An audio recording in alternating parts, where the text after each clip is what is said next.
የጥንቱ ዓለም ታሪክ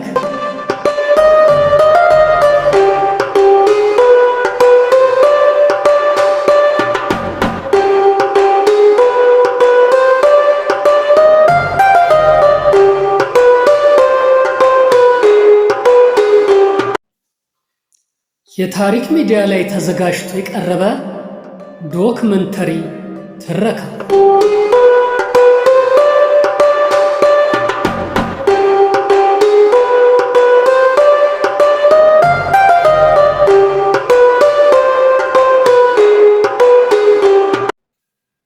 በዚህ ዶክመንተሪ ዝግጅታችን በጥንቱ ዓለም ስለነበሩ ሕዝቦችና መንግስታት ታሪክ፣ ስልጣኔ፣ ባህልና አጠቃላይ እሴት እንዳስሳለን።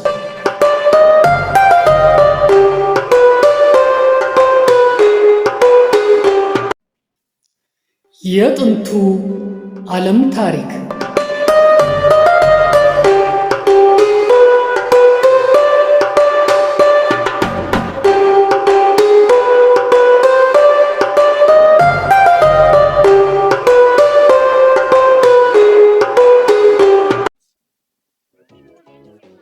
ባለፉት 3 ተከታታይ ትረካዎች ኢየሩሳሌም ከምስረታው አንስቶ በሮማውያን እስከተደመሰሰችበት 70 ዓመተ ምህረት ድረስ ያለውን አይተናል።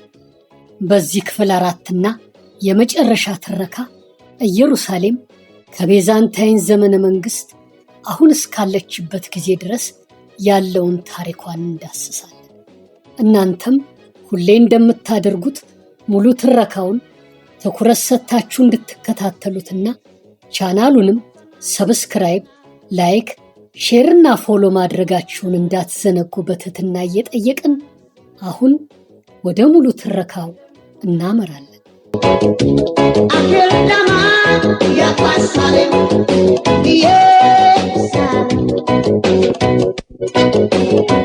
ከሰለሞን መቅደስ ስዩም አላክሳ ሁለት የአንድ ልጆች መታቸው ሬሳ ያጁዳንስ ወያረፋት የፍልስጥን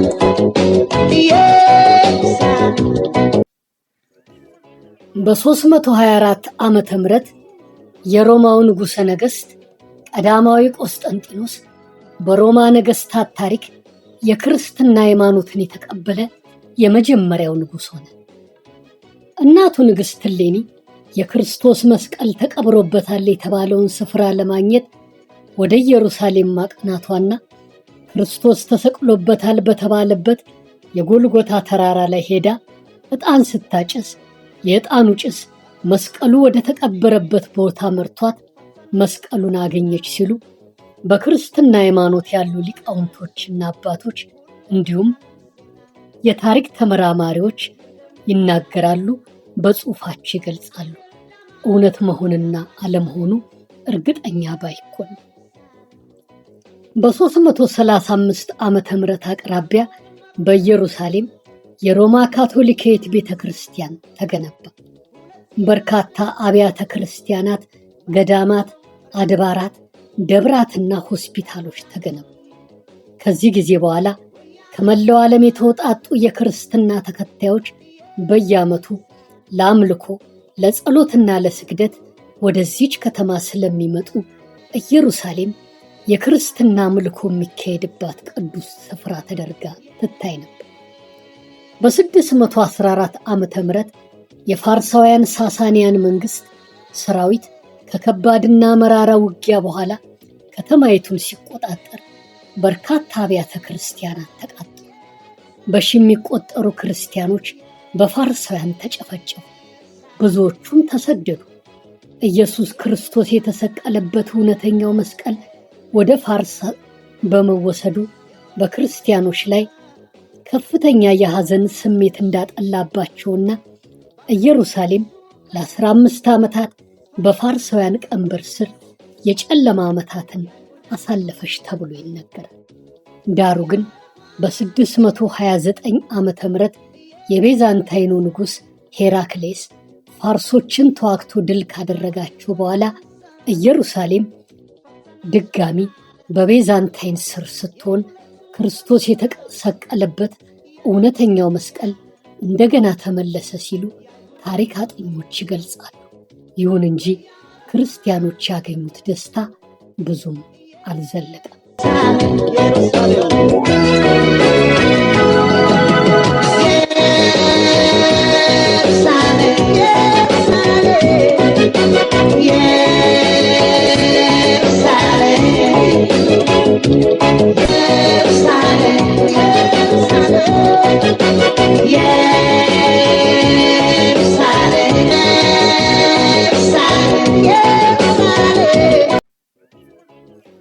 በ638 ዓመተ ምህረት የነቢዩ መሐመድ ተከታዮችና የእስልምና አማኞች በምስራቁ ዓለም ላይ ወረራ እየፈጸሙ ከሊፋዊ መንግስት መመስረት በጀመሩበት ወቅት ኢየሩሳሌምንና የተቀሩትን የእስራኤል ግዛቶች ተቆጣጠሩ። በዚህ ጊዜ የከተማይቱ ነዋሪ ሰዎች እጃቸውን ሰጡ። የአረቦቹ ጦር አዛዥ ከሊፍ ዑመር ኢብን አልካታብ የከተማይቱን እጅ መስጠት በመልካም ተቀብሎ ከነዋሪዎቹ ጋር እርቅና ሰላም አወረደ። ከበፊቱ ጊዜያት በተለየ ኢየሩሳሌም በአረቦች ከሊፋዊ መስተዳደር ዘመን አልተቃጠለችም፣ አልወደመችም። ክርስቲያኖች አምልኮታቸውን እንዳያካሂዱ አልተከለከሉ። አይሁዶችም ለዓመታት ከተሰደዱባቸው ስፍራዎች እንዲመለሱ ተፈቅዶላቸው ነበር። በአረቦች ከሊፋዊ አገዛዝ ወቅት ኢየሩሳሌም ለእስልምና ሃይማኖት ወሳኝ የሆነች ቅዱስ ስፍራ ተደርጋ ብትቆጠርም የክርስትናና አይሁድ እምነት ተከታዮች ያለ ችግር አምልኮታቸውን ስለሚያካሂዱባት ኢየሩሳሌም የሦስቱ ማለትም የክርስትና፣ እስልምናና አይሁድ እምነት ተከታዮች ተዋደው ተፋቅረው ተቻችለውና ተከባብረው የሚኖርባት ሀገር ሆናለች። በ691 ዓመተ ምህረት ከሊፍ አብዱል ማሊክ ዶም ኦፍ ዘሮክ እየተባለ የሚጠራውን ሕንፃ የንጉሥ ሰለሞን ቤተ መቅደስ በነበረበት ስፍራ ላይ ገነባ። የእስልምና ተከታዮች ነቢዩ መሐመድ በዚህ ስፍራ የምሽግ ጉዞ ካካሄዱባት በኋላ ወደ ሰማይ እንዳረጉ ያምናሉ። ይህ ወርቃማ ሕንፃ ረጅም ዘመን ካስቆጠሩ የዓለማችን አንጋፋ ኪነ ሕንፃዎች አንዱ ነው። ይህ ሕንፃ ዛሬም ድረስ ይገኛል። በዚሁ የጥንቶቹ አይሁዶች ቤተ መቅደስ ተገንብቶበት በነበረበት ስፍራ በ8ኛው መቶ ክፍለ ዘመን በሙስሊሞች ዘንድ አራም አልሸሪፍ እየተባለ በሚጠራ ስፍራ የእስልምና ተከታዮች ሦስተኛው ቅዱስ መስጊድ እንደሆነ የሚገልጹት የአልአክሳ መስጊድ ስለተገነባ ሙስሊሞች በዚህ መስጊድ አምልኮታቸውን ያካሂዱበታል።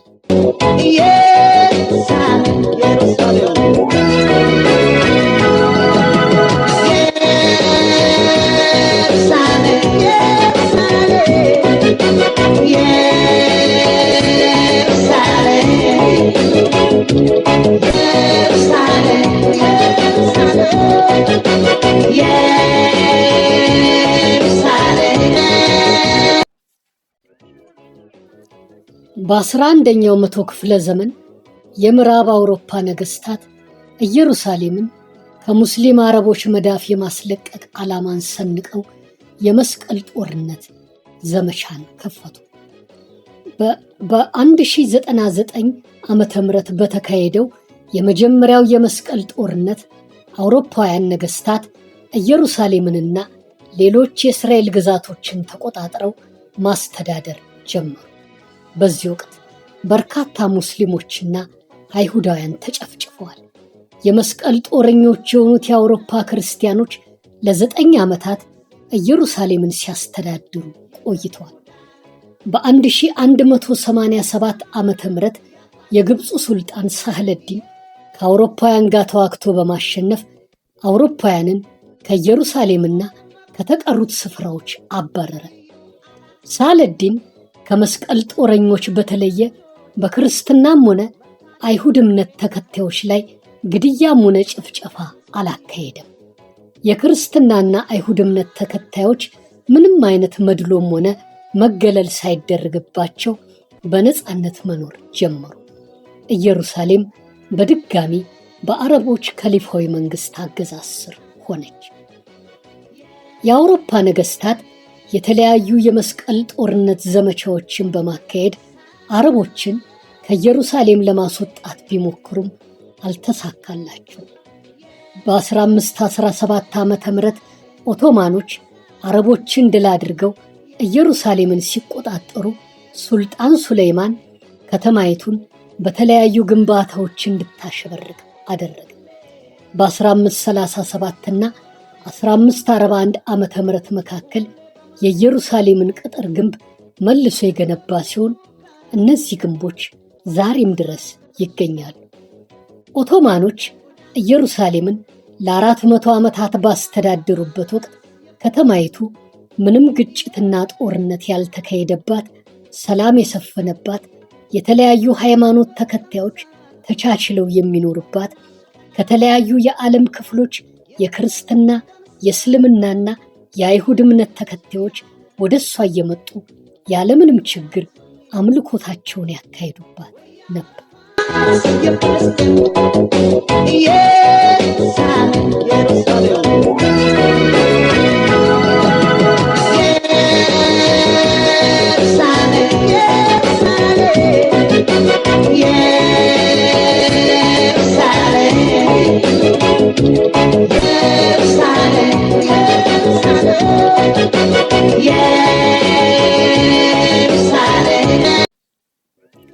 በ1914 እንደ አውሮፓውያን አቆጣጠር ቱርክ የጀርመንና ኦስትሮ ሃንጋሪ አጋር ሆና ወደ አንደኛው የዓለም ጦርነት ተቀላቀለች።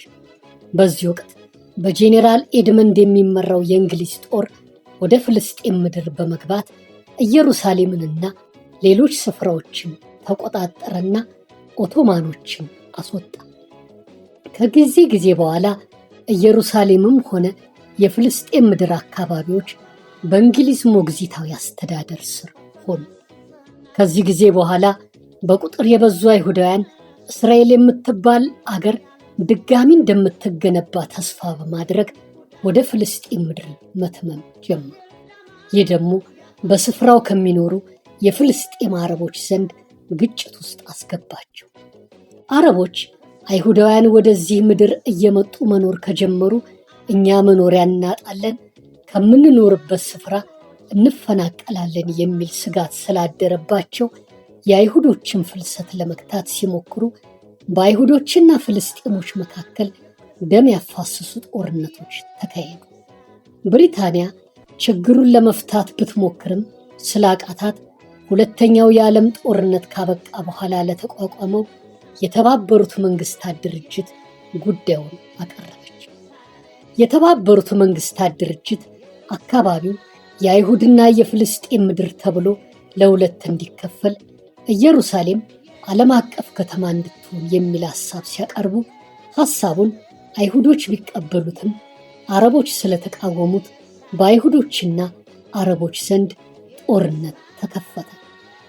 ነገር ግን በጦርነቱ አይሁዳውያን በአብዛኛው ድል እየቀናቸው መጥቶ አብዛኛውን የፍልስጤም ምድር ተቆጣጠሩ። በግንቦት 14 ቀን 1948 እንደ አውሮፓውያን አቆጣጠር የእስራኤል መንግስት በቴል አቪቭ ሲመሰረት እስራኤል ነፃ ሉዓላዊት ሀገር ሆነች። በጦርነቱ እስራኤል በምዕራባውያን ስትደገፍ፣ ፍልስጤሞች በአጎራባች የአረብ ሀገራት ይደገፉ ነበር። ነገር ግን በአደራዳሪ ነገስታት አማካኝነት የተኩስ አቁም ስምምነት ተደርሶ ጦርነቱ ቆመ።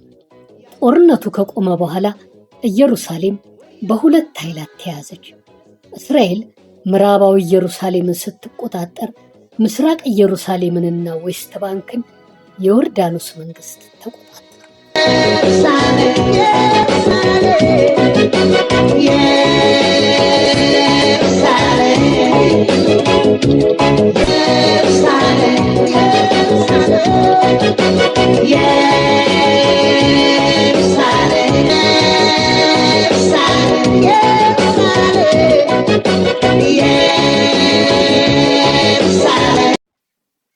እንደ አውሮፓውያን አቆጣጠር በሰኔ 1967 በታሪክ የስድስቱ ቀን ጦርነት እየተባለ በሚጠራው ጦርነት እስራኤል ምስራቅ ኢየሩሳሌምንና የዮርዳኖስ ወንዝ ምዕራባዊ ዳርቻ ስፍራዎችን ከዮርዳኖስ መንግስት አስለቅቃ የተቆጣጠረች ሲሆን ከዚያ ጊዜ ጀምሮ ኢየሩሳሌም በእስራኤል ቁጥጥር ስር እንዳለች ነው። ኢየሩሳሌም ጥንትም ሆነ ዛሬ በክርስትና እስልምናና አይሁድ ተከታዮች ዘንድ እንደ ቅድስት ከተማ ተደርጋ ስለምትቆጠር ክርስቲያኖች በአብያተ ክርስቲያናት፣ አድባራትና ገዳማት፣ ሙስሊሞች በአላክሳ መስጊድና በዶም ኦፍ ሮክ ህንፃ፣ አይሁዶች ምዕራባዊ ግንብ በሚባለው ስፍራ አምልኮታቸውን የሚያካሂዱባት፣ በሚሊዮን የሚቆጠሩ ቱሪስቶች የሚጎርፉባት የሃይማኖት፣ የባህል፣ የፖለቲካ፣ የታሪክና የትምህርት ማዕከል ናት። የኢየሩሳሌምን የወደፊት ዕጣን አስመልክቶ ሀያላን መንግስታትና የተባበሩት መንግስታት ድርጅት ለመወሰንም ሆነ ዘላቂ መፍትሄ ለመስጠት ተቸግረውበታል። ፍልስጤማውያን የወደፊቱ ነፃ ሉዓላዊ ሀገራቸው ሲመሰረት ምስራቅ ኢየሩሳሌም ዋና ከተማቸው እንድትሆን ይሻሉ። ይሁን እንጂ የእስራኤል መንግስት ኢየሩሳሌምን ቆርሶ ለመስጠትም ሆነ የአይሁድና የፍልስጤም ብሎ ለመከፋፈል ፈቃደኛ አሉ። እንደውም እስራኤል ኢየሩሳሌም የማትከፋፈል ዋና ከተማዬ ናት ማለቷ ችግሩ ይበልጥ እንዲወሳሰብ አድርጎታል። አሜሪካና ጥቂት ሀገራት ኢየሩሳሌም የእስራኤል ዋና ከተማ ስለመሆኗ እውቅና ቢሰጡም ብዙ ሀገራት ግን በዚህ ጉዳይ ገለልተኛ መሆንን መርጠዋል። የኢየሩሳሌም ጉዳይ እስካሁን እንዳወዛገበ ቀጥሏል። ለጉዳዩ ሰላማዊ መፍትሄ ለመስጠት ጥረቶች ቢቀጥሉም እስካሁን አንድም ጠብ ያለ ውጤት አልተገኘም። ብዙዎች ለዚህ ችግር ሁነኛ መፍትሄ የሁለት መንግስታት መቆም ነው ሲሉ፣ አንዳንዶች ኢየሩሳሌም የአይሁድና የፍልስጤም መባሏ ቀርቶ ሁለቱ ህዝቦች በአንድነት የሚኖርባት፣ ኢየሩሳሌምና ሌሎች ስፍራዎችም የሁለቱ ህዝቦች የጋራ አገር ሆኖ ሁለቱም እኩል የፖለቲካ ስልጣን የሚይዙበት አገር ይሁን የሚሉ አሉ። በጉዳዩ ዙሪያ ብዙ የሰላም ድርድሮች ቢካሄዱም ስምምነት ላይ ሊደረስ ባለመቻሉ አሁንም ጉዳዩ በንጥልጥል እንዳለ። እውን ኢየሩሳሌም በእስራኤል ስር ሆና የማትከፋፈል የእስራኤል ዋና ከተማ እንደሆነች ትቀራለችን? ወይስ የሰላም ስምምነት ተደርሶ ምስራቅ ኢየሩሳሌም የፍልስጤም ሉዓላዊት ዋና ከተማ ትሆን ይሆን? ወይስ አይሁዳውያንና ፍልስጤማውያን የሚጋደሉባት አኬልዳማ የደም ምድር እንደሆነች ትቀጥል ይሆን? እሱን ጊዜ ያሳየናል። እኛ ወደፊት የሚሆነውን ስለማናውቅ ጊዜ የሚያመጣውን የወደፊት ሁናቴ እያዩ መታዘብ ብቻ ይኖርብናል።